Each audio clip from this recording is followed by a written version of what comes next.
Hi, this is the seventh attempt of me recording this video trying to say what my build is. So yeah, I'm gonna do a quick guide of my Hammer of the Gods Titan. It's pretty generic. It resembles most builds out there, but mine is more dummy proof, and I wanted to share my take. So for the Ascendancy, Hulking Form, mandatory. It's probably one of the best, if not the best, Ascendancy point in the game. Mysterious Lineage, more maximum life. We don't have life. We don't have many multipliers, so this is a must. And life is like the biggest defensive layer in the game. We lack drastically defensive layers in this game. Then I went Stone Skin. Once again, I guess more defenses. And it goes well with heat proofing, but armor is kind of doo-doo. Hopefully they're gonna switch it up. But if you don't want to use it because armor, like I said, is garbage, you can go for Earthbreaker and have more aftershocks. So mapping feels better.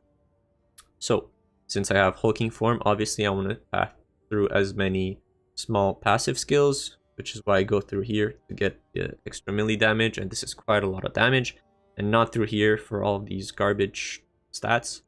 Then I get increased skill speed since Titan is ridiculously slow. There's more attack speed over here, but it's too far and not worth pathing. Here I get more strength. The armor, heatproofing setup. Here there's the jewel setup that a lot of people are using on Hammer of the Gods, Ignite especially. So you have from nothing that allows you to allocate in the radius of Resolute Technique without actually pathing to the node. Then you have the Against the Darkness that adds extra fire damage and 4% increased strength to each node, each notable in the radius, and then you just get as many as possible. Notables are okay. They're not that great, but it's the closest cluster that's decent. It's the main setup that most people have, so I've just been using the same. I haven't really innovated anything. This jewel was 10 div, and then this one was like 2 div.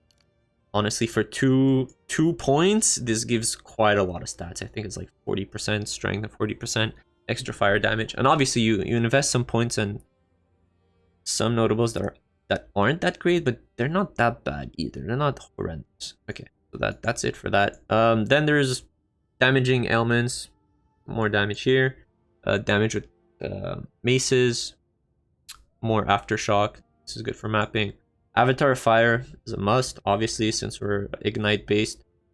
Even though we lose a 25% damage overall, it's still way more worth to go Fire into Ignite than to get the full 100% and go all in to Bleed.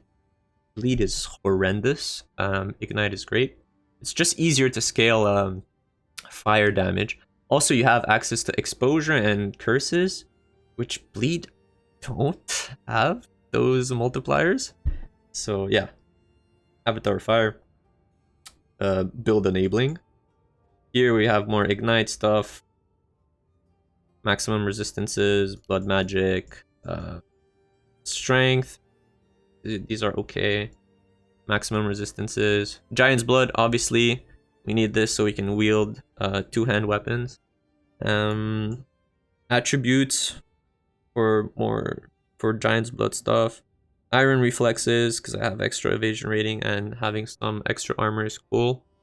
Because sometimes I like to spec out of these 4 points and this 1 point here, and just go for more attack speed over here, and just have a smoother mapping, but it's not the greatest still. For weapon set 1, so I'm using the shield, so obviously I'm going for block chance over here, more block chance, block, and then block over here. This one gives quite a bit of damage, so this is why pathing to this block over here, block cluster, is better than like getting stuff here and here. It's a lot of damage. Weapon set 2, so I just opted for pure damage. That's when I have the 2 maces out. More damage here, damage. If you get more points, which I think I could honestly, I would try to path over here for weapon set 2 and get the ignite duration. I like this quite a lot more than I mean, I don't know. Magnitude is quite good. But yeah, this is the alternative if you want to get even more damage over here. Oh yeah, and the last thing, I guess, jewels. So I went for block chance with anything else. So block chance, magnitude of ignite, rage on melee hit. These rolls are, well, the magnitude roll is doo-doo. Yeah, maximum fire res, block chance. Block chance, life regen. Yeah, it's not that great. Block chance, magnitude of ignite, maximum fire res, and more block chance stuff. Yeah. So yeah, the jewels could definitely be better, but it does the job for now. I mean, it's decent. It's fine. So that's it for the tree. I'll just show another brief overview in case you guys wanna copy some of it. Okay, now for the gear. So first, the mace. A big chunk mace, a lot of physical damage, and very important, level to all melee skills. It's a lot of damage, so you definitely want this. If you can find, like, if you don't have that much money, try to find a mace that obviously has a decent amount of physical damage, but as high as possible, the level of all melee skills. It's very important. Then for the helmet, life, resistances, and I managed to fit in some rarity in the prefixes. Life, resistance is strength. Life, resistance is strength. Life, resistance and attributes. Life, resistance, strength. Life, resistance, strength. Like, it's nothing complicated. It's not a complicated build. I mean, obviously finding good rolls, that's more of a complicated part, but there's not many complicated pieces or crazy interactions going on. Now, one of the big pieces of the build is this, which gives 5% increased attributes and 5% increased maximum life per socketed rune or soul core, and I have 5 of them. I bought this piece for like 20 or 24 div, I think. This is a huge chunk of health. I don't want to take it out because it screws up my attributes, and then everything is red. So, but it should give me quite a lot of health. I don't know exactly how much, and I don't want to do the math, but it's a good piece. Now for the dummy proof part of the build, we have firstly we have the amulet, the Defiance of Destiny. So this recovers missing life before being hit. So this gives us a crazy, like a ridiculous amount of recovery, and this allows me to just face tank any content which has like constant, several, or just incessant, like non-stop hits, right? So like content like Breach, I can face tank and not be worried about dying. Obviously paired with block chance, I don't think I've ever died to a Breach. So this is a first part for the dummy proof part of my build. Second part is this shield, the Wailing Wall. So it's all of its stats are bad. The armor is bad. The base block chance is bad. I had to get a corrupted one that has increased block chance, so it increases the base block chance, so that the points on my tree are more impactful. You have reduced move speed. You can't use shield skills. Like so many downsides. But then you have the line that says can block damage from all hits, and that just makes it so much more worth using. Well, it's the only reason worth using. So with this shield, I was able to block the one-shot mechanics from Arbiter of Ash, every single one. I was able to block, well, I am able to block all on-death effects. The reason I wanted to use this shield, or the reason I used this shield at the beginning, is because of volatile crystals. I hated dying to them early on in maps, so I just equipped this shield and blocked most of them and stopped dying from volatile crystals. So they removed it from the game, but when it's going to come back, and it will, this shield will prevent me from dying to those crappy crystals. So yeah, this is good for area of effect. It's basically your built-in, the only way you can get some form of acrobatics for Titan. The alternative would be for Warrior, would be for you to go Warbringer and then just get the Ascendancy that gives can block damage from all hits, but then you're using an even more garbage Ascendancy. So yeah, like Defiance of Destiny and this shield basically allows you to play like an absolute idiot, which I am. I like looting right after killing my rares and not give a crap about the on-death effects. I like walking through Breach while I'm slowed and perma-frozen or stunned or whatever and not die. Yeah, this is just a completely dummy-proof build. Oh yeah, for the offhands, I guess I just have 2 more maces, which aren't that great. Well, this one I crafted myself, this one I found. Just a good amount of physical damage and some melee skill levels, which is fine. I got strength on both of them, which is also cool. But yeah, so the build is how it works. I guess I'll explain. Oh yeah, gem setups. So I need to do that as well. So for mapping, I'm gonna swap these. Stampede. So I have Magnified Effect, Devastate, Armor Explosion, Aftershock, and Martial Temple. So Devastate and Armor Explosion is the way that you get like explosions when you hit enemies. Just helps you clear more trash monsters. It's like a synergy that a lot of people are using, even on default attack. Aftershock, just so you can sorry, just so you can have a chance to trigger this once again. Magnified Effect, obviously just better clear speed because you have a bigger area effect, and Martial Tempo, so you can actually spam the attack faster.